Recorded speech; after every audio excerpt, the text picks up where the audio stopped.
The old trolley problem. So you got a trolley, you got some people standing on the tracks, and the question is whether to let, say, 5 people die or pull a lever to switch the tracks so that only one person dies. Now, a guy named David Pizarro was the lead author of a paper that looked at the trolley problem, but it had a twist. Sometimes it was a choice between killing a black person, Tyrone, to save 100 white people, and sometimes it was a choice of killing a white person, Chip, in order to save 100 black people. And Pizarro looked at the results based on political views of college students at UC Irvine, Fresno State, Cornell University, and of random adults from the Orange County area. There was another scenario involving throwing a wounded Chip or Tyrone off of a lifeboat in order to save everyone else. And here we have the results based on self-report as whether one is more liberal or more conservative. For the more quote-unquote conservative, they're more willing to sacrifice Tyrone than Chip, right? A normal, healthy reaction. But past a certain threshold, you start to see a preference for Tyrone over Chip. Now, a problem with the study is that there's no real breakdown of the race of these respondents. However, there was another study looking at the tolerance for collateral damage in war, and the responses varied whether or not the collateral damage was on Iraqis or quote-unquote Americans. And past a certain point on the scale, respondents were more likely to sacrifice American lives than quote-unquote Iraqi lives. Now, this isn't a racial question, but it fits a pattern of xenophilia, or outgroup preference, among what is called the left. In an event on the matter, Pizarro talks about how people react to questions about race and nationality affecting their choices on who to kill. Quote, another finding we got is, if you're curious, that some people, when we presented these results, would say, well, you know, liberals are right because, in fact, a black life is worth more than a white life. These were white liberals from New York City, Chicago, just so you know. Fair enough, maybe that's the case for these people, but overwhelmingly our participants, when asked, deny that this is the case. Now, in-group preference is totally natural. If you're white and you are more likely to sacrifice Tyrone than you are to sacrifice Chip, that is something innate. That is something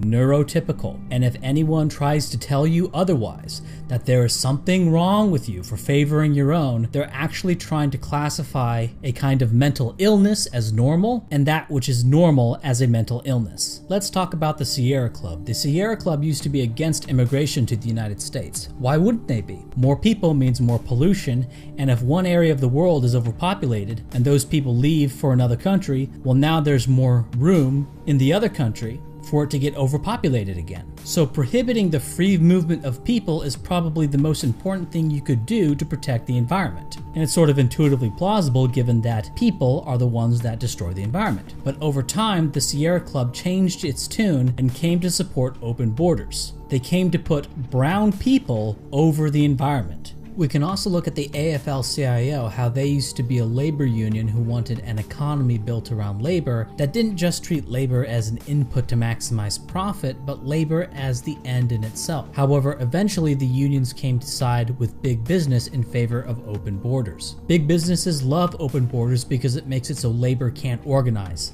anywhere. All these communists and anarchists are thus useful for the establishment when their energies are directed at open borders agitation. The unions have decided that having brown people in the United States is more important than having organized bargaining power. And of course, now that they destroyed their own ability to organize labor by opening the borders, the labor unions themselves are basically non-existent. One thing that people who call themselves leftists tend to like to imagine is that they support universal health care. Well, the state of California, which is overwhelmingly brown and Democrat, and so you know they really wanted this to work, did an investigation to figure out how to pass universal health care in California. And they came to the realization that they simply could not afford it. They can afford it in Denmark. They can afford it in Norway, in Iceland, even in Sweden for the time being, but they can't afford it in California. Also, yes, as it happens, Democrats tend to support universal health care more than Republicans, but that's just inertia from the past. When you tell Republicans and Democrats that universal health care is Donald Trump's idea, they end up supporting it at about the same rate. For now, sure, more Democrats support universal health care, all else being equal, because that used to just kind of be what the Democrats did. But given how big these swings are, this doesn't appear to be something inherent in the kind of people who support Trump.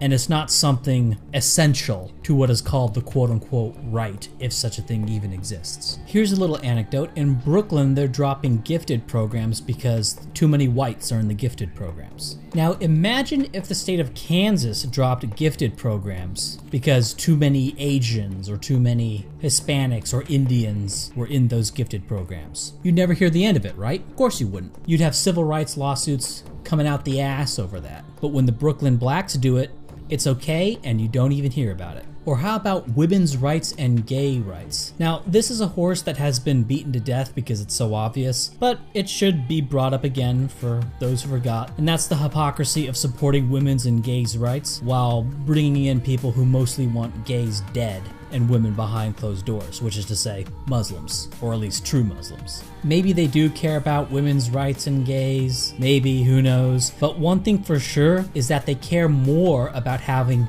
brown people in Europe than they care about women and gays. Also, atheism. That's another thing that the liberals, quote unquote, like to push, or at least they used to push. It was atheism. They'd constantly rail against the mostly fictional menace of extreme Christianity in the United States, and now they want to bring in Muslims, one of, if not the most religious population on the planet. But increasingly, as the United States gets browner, you're starting to see secularism get dropped because atheism, that was one of these like white liberal things. Remember when abortion was a huge election issue and the moral majority was this cup of trembling? None of that matters anymore. None of these things are coming up anymore. It's all about race now. It would be a hell of a task, but I think it's possible to get rid of this notion of left-wing or liberal. This may be a silly thing to reach towards, but I think in fantasy lore like Warhammer and Lord of the Rings, what's going on there is actually a lot clearer. Because when they're talking about their fantasy universes, they're not bounded by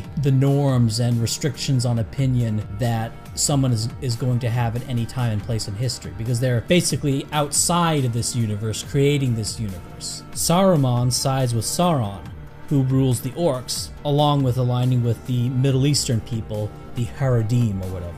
Those who betray their people and side with Sauron and the wizard Saruman are the most despicable of all. Or in the Warhammer series, those who become corrupted by the chaos and join a multicultural alliance of chaos along with the orcs. Now, the orcs, of course, they don't have to be corrupted by the chaos because they fight alongside the liberals because that's just what blacks do. The natural human instinct is to view those corrupted by chaos or those who sided with Sauron as traitors. So you have someone who values the Iraqis over the Americans. That's left wing? No, that's just you favoring a group more distant from you over your own, or at least what you perceive as your own, American. Though the reality of American is another topic for another time. Now here's where you gotta have a few brain cells. You can rationalize whatever you want. The chaos narrative, the anti-white narrative, talks about the evil oppression of the European race. And they'll say something about a historical context about these groups and about how all these groups are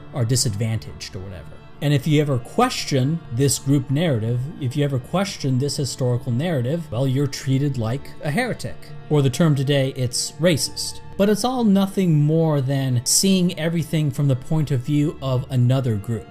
You're not high-minded or beyond tribalism by doing this. You've just traded one nationalism for another, and swallowed the narrative that goes along with it. Now, maybe you want to boomerang this argument back to me and say, well, you're a self-proclaimed white nationalist, and so your view must be muddled by seeing things from your group's point of view. And that's probably true to some extent. But there's a huge difference between having a known bias that stems from a natural, healthy, neurotypical in-group preference, and having a kind of xenophilia, but not recognizing it as such and imagining that it's not xenophilia and that you have a point of view that is above group identity. And that this is the view of science and rationality and truth, and it's the view of progress, and we are progressives, and we are for all that is good and wonderful, fighting against the retrograde conservative forces of white identity, or excuse me, white supremacy, as you call it. It's a totalistic worldview that literally blames all of the world's problem on a single group, Europeans. The Imperium is the cause of all of our misfortunes. In addition, I couldn't make an echo chamber even if I wanted to. I live in your world, you don't live in mine. When I say something, I am always countered. You're probably rarely countered, or if you are, it's by some shit-eater boomer Republican who accepts 80% of your premises before the argument even starts, and then he'll just cling to some threadbare classical liberal quote-unquote values nonsense. And he always loses, and he always looks like a tool because he's allowed himself to be totally nerfed into just babbling about the Americult or something about some constitution that used to exist. And for these reasons, I don't really think of there being a left wing. Now, you can make left wing and define it to be whatever you want, but look, the terms left wing and right wing, they have to be defined in each use. If you want to get really anal and talk about the three estates in France, well, then the Democrats, I think today, we should call them right wing, as they are in line with the professor priests, the bureaucrat noblemen, while the working class votes Republican now. Heck, they're increasingly Democrats' views are in line with the literal priests of the churches today, as the churches start to go full-on third worldist. So there, if you want to keep left wing and right wing, well then really we should call the Democrat coalition right wing at this point. And we are the left. But it's all just stupid. Really, humans are tribal and nationalistic, and they glob onto group narratives of the tribe that they identify with. That's all. That's all that's going on. That's all that has ever gone on. And it is a great danger to imagine that this is not what you are doing. Everything else is just a big, after the fact, song and dance.